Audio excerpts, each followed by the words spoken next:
필리핀에서 실제 있었던 일이에요. 필리핀도 허리케인이 오거든요.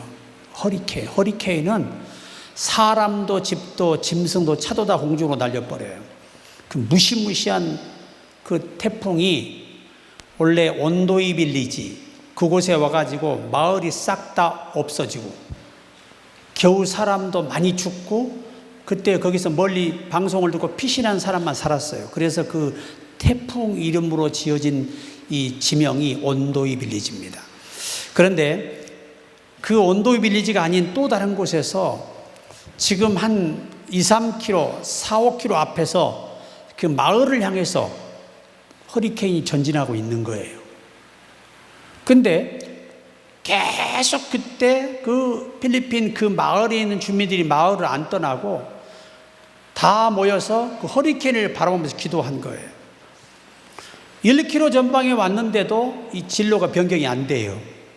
그리고 불과 300m, 400m 앞에 왔을 때 막 기도하며 막 열정적으로 눈물로 기도하는데 몇십 명이 그것이 순식간에 거기서 진로를 변경해서 그 마을을 벗어나서 갑니다.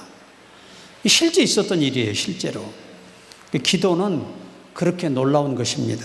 그래서 오늘 예수님께서도 오늘 말씀을 하셨는데 여기 머물러 나와 함께 깨어 있으라 그렇게 제자들에게 부탁을 했습니다. 그런데 제자들은 육신이 약하여 잠이 들었습니다. 그래서 오늘 제가 말씀의 제목을 깨어 준비하라 그러한 제목으로 말씀을 정해 보았습니다. 오늘 시험에 들지 않게 깨어 기도하라 이 말씀하고 나와 함께 깨어 있어다오 이 말씀에 굉장한 연관성이 있습니다. 그래서 항상 우리는 이 믿음으로 생활하는데 두 가지 모습을 항상 가지고 살아요. 그 하나는 주님을 잘 믿고 싶어하는 사모하는 마음, 노력하는 마음. 또 하나는 그냥 내 마음대로 내가 원하는 대로 믿고 싶은 마음. 이 두 가지 마음으로 바뀐답니다. 성경은. 우리는 누구나 기도가 중요한 것은 다 알아요. 문제가 뭐냐? 기도가 안 된다는 거죠. 기도하려고 하면 기도 제목이 별로 없는 거예요. 이런 현실이 가장 큰 문제고 또 막상 상황이 어려워지면 마음이 흔들리죠. 그래서 기도하려고 하는데 이미 기도가 영적인 힘을 잃었기 때문에 기도를 못하는 거예요. 피곤해서 못하고 나의 개인적인 사정이 우선순위에 하다 보니까 그 어려운 상황에서도 기도하지 못하는 겁니다. 즉 말씀을 읽으려고 하면 다른 생각이 나고 잡념이 생기고 또 더 중요한 건 성경을 보면 꼭 잠을 자는 사람이 있어요. 성경이 수면제. 저도 지금 이제 다니엘서 이제 거의 끝까지 이제 다 보고 있습니다. 믿음으로 살아야 되는데 걱정과 두려움이 항상 먼저 찾아오는 것이 사람이에요. 이것을 극복하지 못하면 예수님 말씀대로 기도하지 못하죠. 오늘 주님께서 말씀하십니다. 깨어 기도하라. 나와 함께 깨어 있으라. 오늘 이 말씀을 통해 우리가 신앙을 한번 돌아보는 그런 소중한 시간이 되시기를 저는 바랍니다.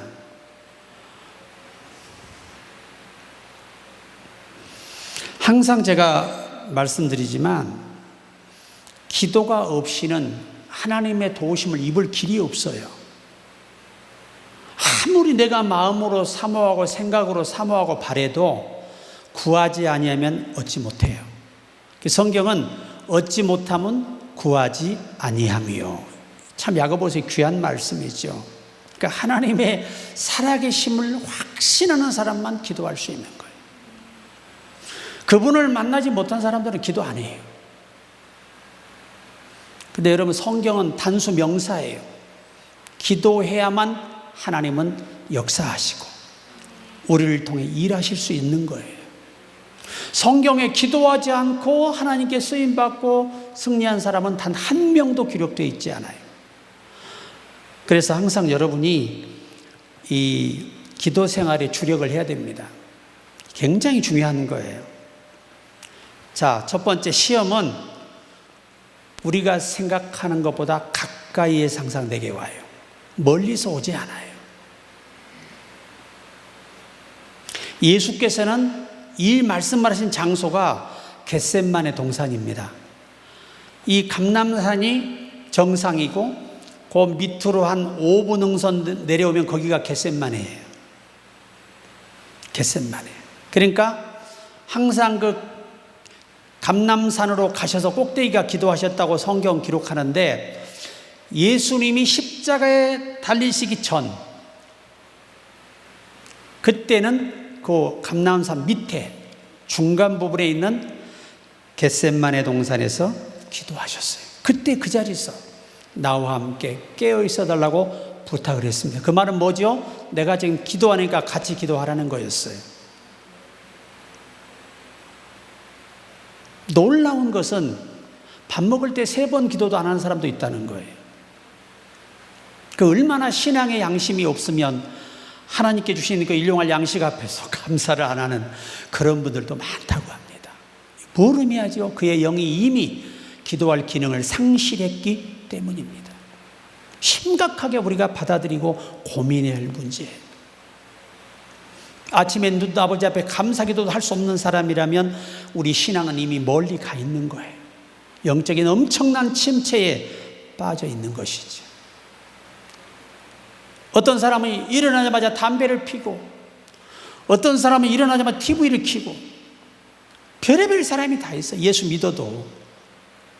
저 같은 사람은 자기 전에 기도하고, 순간순간 시간 되는 대로 기도하고, 아침에 간절히 기도하고 찬양 10곡 이상을 제가 기타로 합니다. 왜냐? 하나님은 찬미의 제사를 기뻐하십니다. 예배, 독립된 예배의 찬양 한 곡이. 여러분, 예수님이 이렇게 말씀하실 때 베드로는 죽을지언정 나는 주를 부인하지 않을 것입니다. 약속을 하고 맹세했습니다. 그런데 그런 사람이 피곤하다는 이유로 기도 않고 잠을 자요. 시험에 들지 않게 깨어 기도하라고까지 알려주셨는데도 기도 안 하고 잤어요. 뭘 핑계대고? 육신의 피곤함을 못 이겨낸 거예요. 그러니까 여러분, 기도 생활하기 위해서 너무 피곤한 몸을 만들어서는 안 돼요.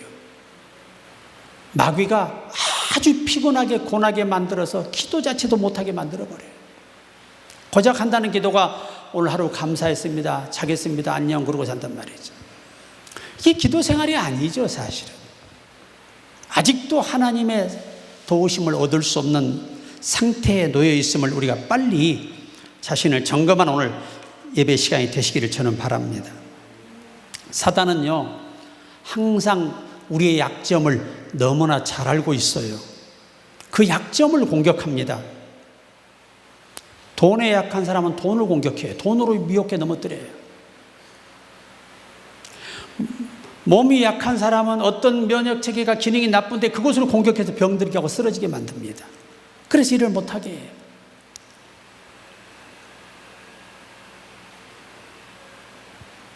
그래서 예수께서 평상시에 시험에 들지 않게 깨어 기도하라는 거 말씀하시는 거예요.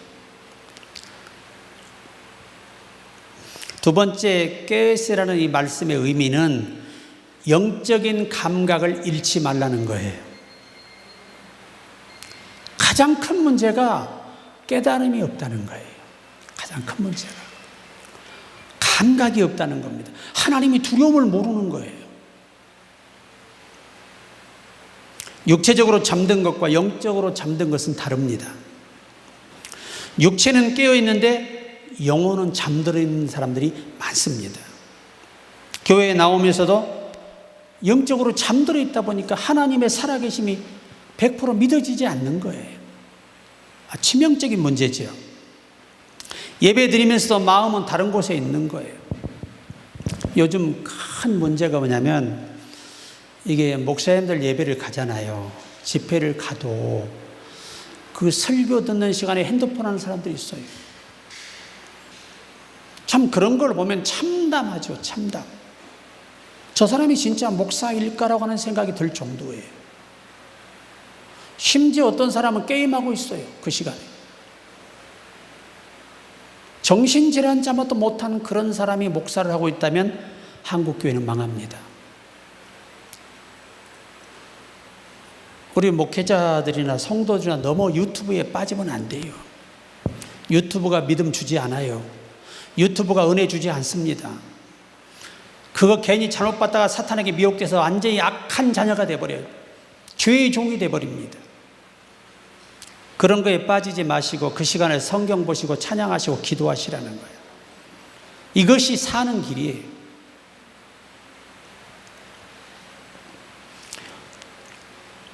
기도의 필요성을 알면서도 기도가 안 되는 것. 이게 영적인 잠이 들어있는 거죠. 말씀을 들으면서도 들을 때뿐이에요. 실천을 안 해요. 하려고 노력을 안 해요.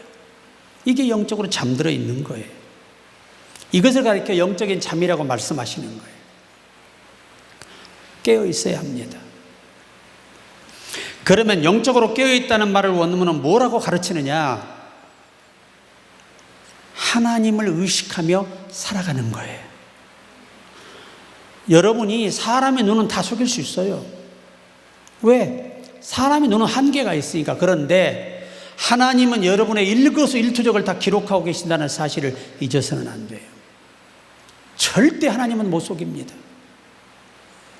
그의 눈은 오늘도 우리 모두를 다 살펴보고 마음을 다 바라보고 지켜보고 계세요. 왜 그러느냐? 심판대 앞에서 감히 실문할 수 없도록, 반대의 의견을 낼 수 없도록 만드시기 위한 거예요. 네 죄를 네가 알렸다 이렇게 하신다는 겁니다. 무시무시하게도. 지금 내가 무엇을 생각하고 있는지를 돌아봐야 돼요. 내 마음속에 미움이 자라고 있진 않은지, 의심이 자라고 있지는 않은지를 고민해 봐야 됩니다. 욕심이 커지고 있지는 않은지, 교만해지고 있지는 않은지, 기도가 점점 사라지고 있지는 않은지, 이러한 것들을 매일 점검할 필요가 있습니다. 성령이 함께하는 사람은요, 내가 이렇게 예수 믿어서는 안 되는데라고 분명히 잘못된 길을 가면 감동하십니다. 내가 이렇게 기도 안 하면 안 되는데, 이렇게 내가 해서는 안 되는데.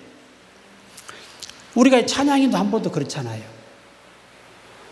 콘티를 미리 기도하면서 준비해놓지도 않고 와가지고 누르면서 한다는 게 얼마나 하나님 앞에 이게 범죄 행위인지 몰라요. 뭐든지 사명을 맡기면, 저도 이 찬양 집회 한번 하려고 2주간 죽기 살기로 기타 치며 콘티를 계속 맞춰보고, 이 콘티가 이제 착착착 박자 함께 연결되면 그때 내가 이 우리 사역자들에게 카톡으로 악보를 보내줘요. 근데 이번에는 굉장히 어려워. 그래서 더 기도하는 거예요. 왜? 이 백성은 나를 위하여 지었나니 나의 찬송을 부르게 하려 함이라. 이게 뭐든지 제대로 하는 사람을 하나님 밀어주신다는 거예요. 제대로 하는 사람. 우리가 그런 대상이 되기 위해서 날마다 표대를 향해 노력하고 달려가라는 얘기입니다. 계속의 노력을 멈추지 말라는 거예요. 그게 우리가 깨어있는 가장 중요한 요소이죠. 여러분, 사람은요, 이걸 아셔야 돼요. 여러분이 어떻게 기도하고 자느냐에 따라서 성령은 밤에, 여러분은 육은 잠들고 있지만 영을 인도하십니다. 그래서 어떤 이들은 꿈속에 이상을 보는 거예요. 내 속의 이상을.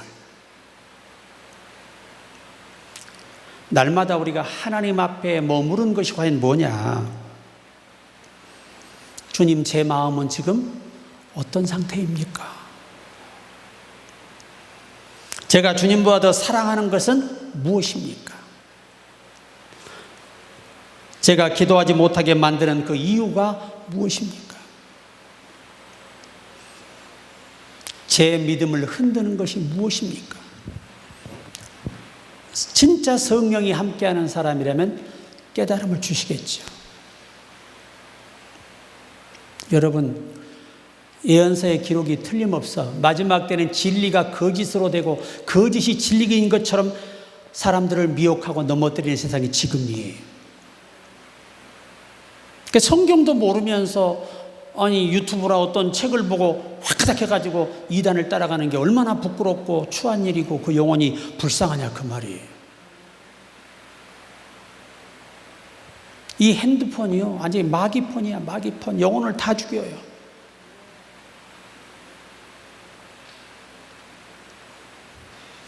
큰 교회에도 그렇게 많은 숫자가 있잖아요. 그런데 하나님의 교회 일꾼은 100명도 안 된대요. 100명도 안 된대요. 수만 명이 모여도 그 교회를 지켜가는 사람이 100명도 안 된대요. 그들의 헌신이 없으면 큰 교회가 무너진다는 거예요. 우리가 항상 우리 주님이 마지막 때 찾는 한 사람이 우리가 되기를 기도해야 돼요. 성경은 2번을 말씀하잖아요.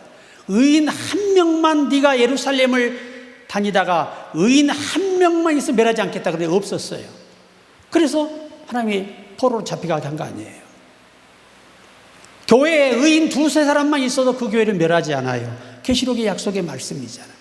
그러니까 바르게 깨어있는 사람 2-3사람만 있으면 교회를 하나님 지키신다는 걸.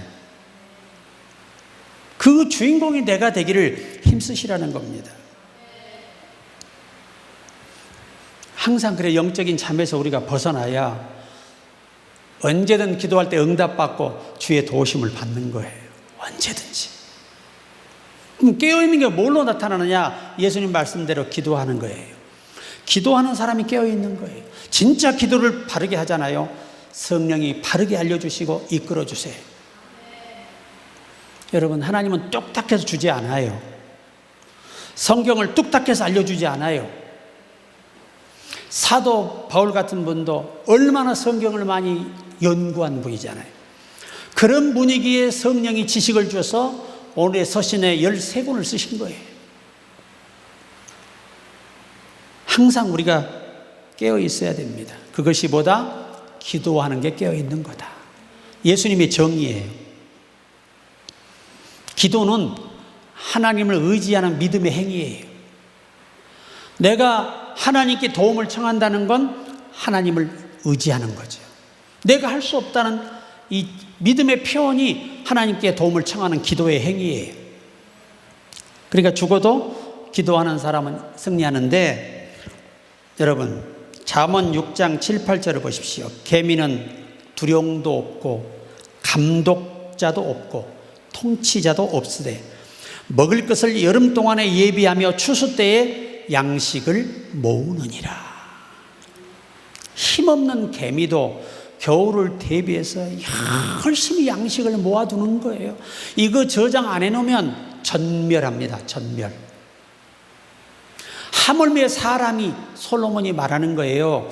하찮은 미물맛도 못한 이 개미도 미리미리 준비한다는데, 성도가 하나님께 대한 다가올 일에 대한 준비가 없다면 이건 해결책이 나오지 않는다는 걸 예시하시는 겁니다. 그래서 시험이 올 때 두 가지 현상으로 갈라진대요. 한 사람은 절대적으로 무릎 꿇어 하나님을 신뢰하고 붙드는 사람, 또 한 사람은 그 문제를 해결할 사람을 찾거나 도움을 찾는다는 겁니다. 그러니까 진짜 하나님을 신뢰하는 사람들은 그냥 그 자리에서 무릎 꿇고 목숨 내놓아요. 그때 하나님은 간섭하시고 역사하시고 상황을 역전시켜 주세요. 악한 것도 선으로 바꿔주시는 거죠. 요셉의 위대한 신앙, 이 욥의 신앙으로 볼 수 있습니다.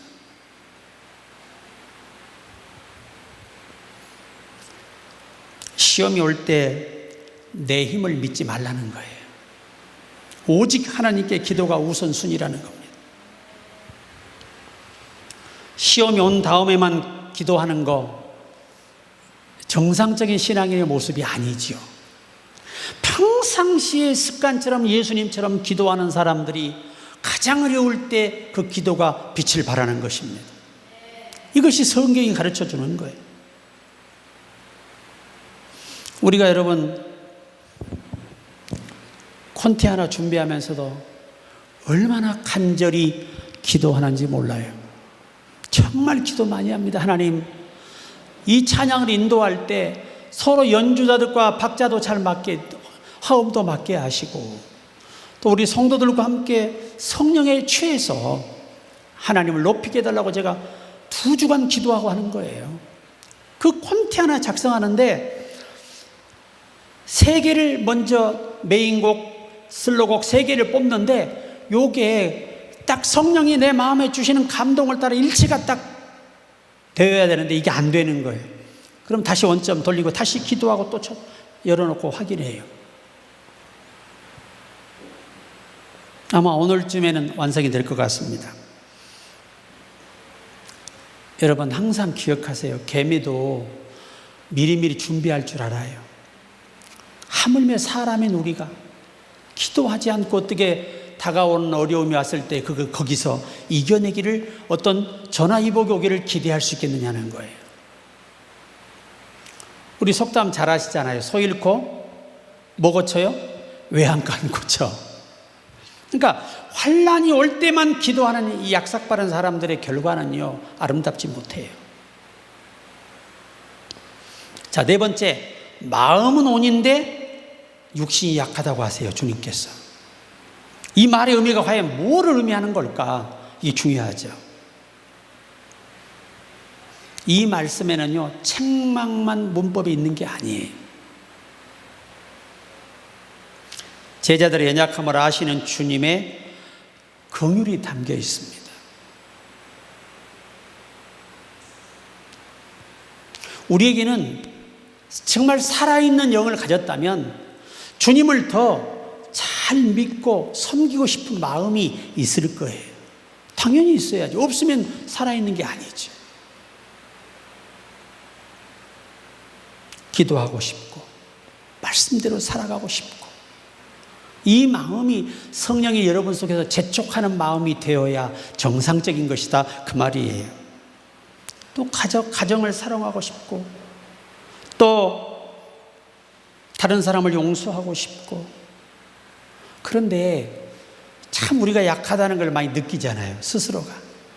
여러분 단점을 여러분이 제일 잘 알아요. 마귀는 이 지식이 부족하잖아요. 말씀의 지식이 부족하면 약간 비스듬한 성경으로 다가와서 넘어뜨려요. 돈에 약한 사람은 돈으로 넘어뜨려요.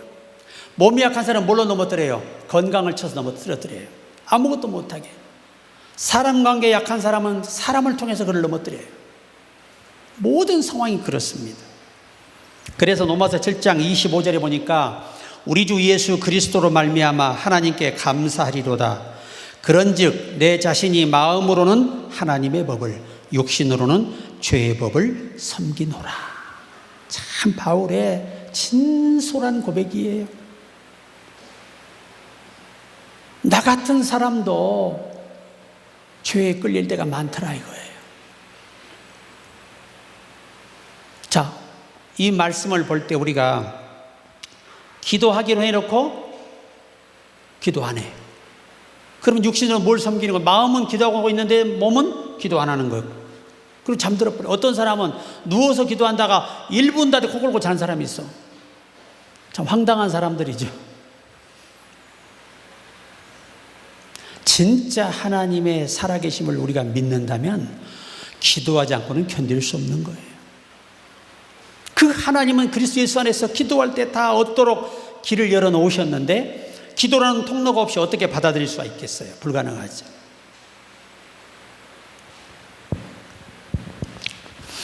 이번에 제가 아는 장로님 한 분이 전화가 왔어요. 목사님, 제가 3년 동안 목사님 집회 때 오셔서 은혜 받고 순종했는데 이번에 그 감사가 응답이 됐다는 거예요. 그게 뭡니까? 그러니까 이상하게 새벽에 일찍 어느 바다가 자꾸 이렇게 환상이 보인대요. 그래서 그 바닷가에 가서 조개를 잡으러 간 거예요. 큰 조개 있잖아요. 그 조개를 잡으러 갔는데 큰 조개가 7개가 발견이 된 거예요. 그래서 그 조개를 딱 열어보니까 그 살을 빼내려고 세상에 하나의 진주가, 오리지널 진주, 최고로 좋은 진주가 7개씩 들어있는 거예요. 그럼 몇 개? 7개면 49개가 들어있는 거예요. 그래서 전문가에 그걸 의뢰했잖아요. 그랬더니 무려 5,500만 원을 받은 거예요. 그러니까 자기 교회에 있는 빚 1억 딱 갚고, 자기 있는 빚 3억 딱 갚고 11조가 나니까 한 몇 천이 남더래. 그걸로 개인 택시를 샀대요. 그래서 한 달에 많이는 못 번대요. 한 700 정도 이렇게 번대요. 뭐라고 하시냐면 감사로 예배하는 자에게 구원을 베푸신다는 거예요. 이게 신앙생활이에요. 이 눈에 아무 증거 아니 보여도 믿음만 약하지 않냐고 기도하면 기적이 일어나는데 우린 그 순간을 못 넘어가는 거예요. 저는요, 단 1초도 마음에 불안이 못 오게 하기 성경을 늘 듣고 외우는 거예요. 조금만 마음에 느낌 이상해도 바로 찬양을 합니다. 그래서 의심을 막아내기 때문에 역사하시는 거예요. 화를 내지 않겠다고 우리 기도 많이 하죠. 근데 화가 나요, 안 나요? 화내지요. 걱정하지 않겠다 해놓고 어떻게 또? 근심이 사무칩니다. 아주 머릿속에. 믿겠다고 해놓고도 두려워하고 불안해. 기도하면서 불안한 마음은 절대 응답받지 못해요. 그건 불신앙이에요. 불신앙. 100% 의심 없이 믿어야 하나님은 역사하세요. 성경대로 되는 겁니다. 그러면 우리는 어떻게 해야 되느냐?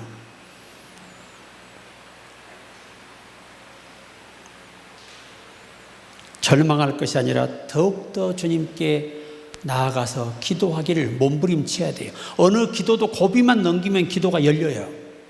그러면 기도가 잘 됩니다. 우리가 그 주인공이 되시자는 거예요.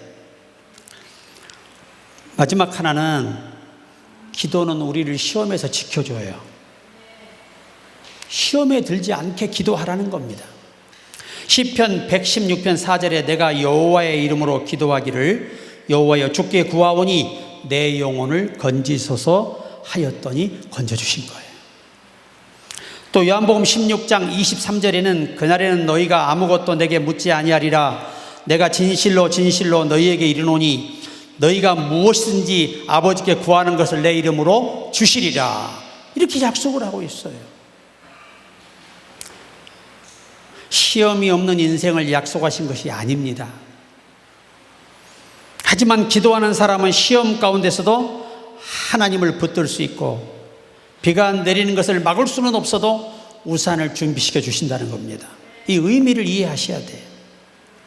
바람은 멈출 수 없지만 그 바람을 견딜 수 있도록 해주신다는 거예요.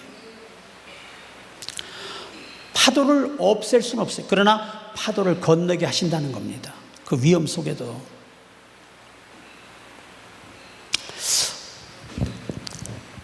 허디슨 테일러 목사님이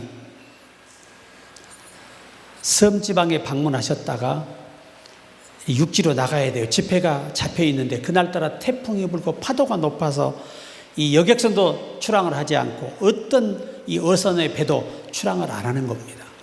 근데 그 교회 시골 교회 집사님 한 분이 조그마한 배 있죠. 모터 달아 통통하는 배.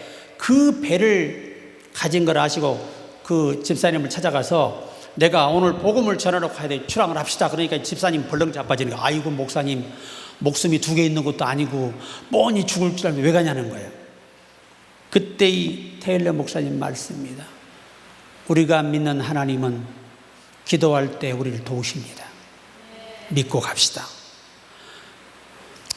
그럽시다. 둘 다 천당 가지 뭐. 그리고 이제 그 어마어마한 파도를 헤치고 가는데 배가 이렇게 떴다 떨어지는데도 침몰이 안 되고 한 중간 넘어서니까 갑자기 태풍이 사라진 거예요. 잔잔해져 가지고 아주 고속주행을 해서 도착을 해서 복음을 딱 정시에 들어가서 복음을 전했다는 거예요. 기도의 힘이 그렇게 놀랍다는 것입니다. 오늘 여러분 깨어 있어야 합니다. 예수님과 함께 깨어 있어야 한다고 주님 말씀하시는 거고, 또 시험에 들기 싫으면 기도하라고 말씀하시는 거예요. 그래서 오늘 사무엘상 12장 23절에 나는 너희를 위하여 기도하기를 쉬는 죄를 여호와 앞에 결단코 범하지 아니하고 선하고 의로운 길을 너희에게 가르칠 것인즉, 이렇게 말씀을 하십니다. 기도가 안 될 때는 짧게라도 기도에 도전해야 돼요. 찬양도 드리고 감사도 하고, 이러한 노력을 통해서 회복이 되는 거죠. 조금 남편이 여러분에게 실망을 시켜도 싸운다고 해결되는 거 아니에요. 하나님께 눈물 뿌려 기도해야 하나님이 사람을 바꾸시지 사람은 못 바꾸어요. 우리 시골교회 집사님 한 분이 이 남편이 도박을 해. 그래가지고 집 한 채를 날리고 있는 땅 다 날린 거예요. 그리고 임대에 살아, 임대. 그제서야 자기가 아무리 싸우고 이론으로 이혼하자고 강요해도 겁줘도 안 된다는 걸 알게 돼요. 하나님께 기도해요. 하나님, 도박 귀신을 몰아내 주소서. 그 사람은 몰라. 귀신 들려 그러는 걸 몰라요. 귀신이 폐가망신 시키려고 그 짓 시키는 걸 모른다고. 그래가지고 한 6개월 기도했는데 이 남편이 어느 날 집에 들어와서 그러더래요. 여보, 우리 임대 보증금도 다 없어졌어. 내일 집 나가야 돼. 그런데 한 가지 내가 사나이로서 목숨을 걸고 약속하는데, 이번에 한 번만 나를 버리지 않고 기회를 준다면 내가 다시는 도박 안 하고 열심히 일해서 내가 우리 가정을 일으켜 볼게. 그래서 이혼이 여기까지 올라와 있는데 마지막 한 번 인간의 도리로, 좋아, 그럼 내일부터 일 찾아봐. 집은 내가 알아볼게 해가지고, 보증금 없는, 당시에는 월세가 있었거든요. 보증금은 없이 월세만 내는 거예요.